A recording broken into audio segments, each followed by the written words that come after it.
টেবিলে সাজানো ভারী জাতের মুখরোচক সব খাবার আছে, রান্না করা খিচুড়ি, আর এই সব কিছুই তৈরি কালো চাল দিয়ে। দেশে কালো বা রঙিন চালের প্রচলন খুব একটা না থাকলেও সাম্প্রতিক সময়ে এই চাল নিয়ে আগ্রহ বাড়ছে মানুষের।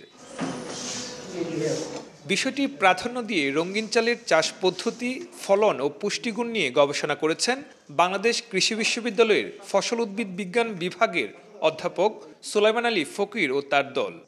যখন আমি বুঝতে পারলাম যে আমাদের ব্ল্যাক রাইস বা কালো চালের অনেক পুষ্টি এবং ঔষধি গুণ আছে, তখন এগুলো আমি দেশ বিদেশ থেকে বিভিন্ন জাত সংগ্রহ, সেগুলোর বাছাই, সেগুলোর পুষ্টিমান যাচাইকরণ এবং সেইগুলোর ঔষধি গুণ যা আছে সেগুলোকে আমি বোঝার চেষ্টা করলাম। এই সকল উদ্দেশ্য নিয়ে আমি 2021 সালে এটা মিনিস্ট্রি অফ এডুকেশন একটা ফান্ড পেয়ে আমি এই গবেষণাতে উদ্বুদ্ধ হই।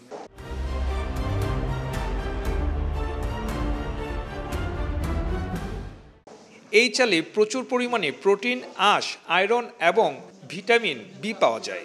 আছে অ্যান্থোসায়ানিন নামক শক্তিশালী অ্যান্টিঅক্সিডেন্ট উপাদান, যা ডায়াবেটিক, উচ্চ রক্তচাপের ঝুঁকি এবং কোলেস্টেরল নিয়ন্ত্রণে সহায়তা করে। এমনকি ক্যান্সার প্রতিরোধেও কাজ করে এই চাল, দাবি গবেষকের। কালো চালে আমাদের সাদা চালের চাইতে কমপক্ষে 2 থেকে 3 গুণ বেশি আমাদের এই ক্যালসিয়াম, ম্যাগনেসিয়াম, জিঙ্ক এবং আয়রন থাকে। অ্যান্থোসায়ানিন এবং ফিনল এবং ফ্লাভোনয়েড এগুলো ঔষধি গুণ সম্পন্ন কম্পাউন্ড। এগুলো আমাদের অ্যান্টি ফাঙ্গাল, অ্যান্টি ব্যাকটেরিয়াল, এগুলো diabetic, pressure, cholesterol, heart disease ইত্যাদি রোগকে প্রশমিত করে। এসব বিষয়ে বিদেশে প্রচুর গবেষণা হয়েছে এবং আমাদের এই বাছাইকৃত জাতগুলোতে সেগুলোর বেশ খানিকটা পরিমাণ বিদ্যমান। গবেষকের মতে কালো চালের উৎপাদন আমন মৌসুমে বেশি ভালো হয়। বাজারে ভালো দাম পাওয়ায় চাষে দিন দিন আগ্রহ বাড়ছে কৃষকের।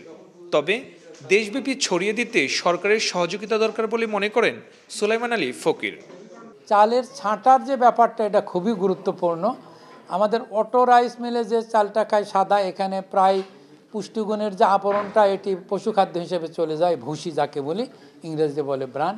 আর আমাদের নর্মাল যে মিল করি সেখানে থাকলে কম থাকে, তবে সর্বোত্তম হলো ঢেঁকি ছাঁটা চালে যায়। অতএব আমার উদাত্ত আহ্বান থাকলো যে ঢেঁকি আমাদের দেশে এখনও বিদ্যমান আছে, আমি জানি গ্রাম অঞ্চলে, শহর অঞ্চলে এটি থাকা সম্ভব। অতএব ঢেঁকি ছাঁটা চালে এবং বিশেষভাবে প্রস্তুতকৃত তৈরিকৃত মেশিনেও এটি মিলিং করলে আমাদের এই লাল কালো আবরণযুক্ত যে খোসা সেটি থাকা সম্ভব। 3 বছরের গবেষণায় গবেষক দলে আরও যুক্ত ছিলেন একই বিভাগের অধ্যাপক আলমগীর হোসেন, স্নাতকোত্তর শিক্ষার্থী জান্নাতুল ফেরদৌস ও সাগরিকা খাতুন। সুলতান মাহমুদ কনিক, চ্যানেল 24, ময়মনসিংহ।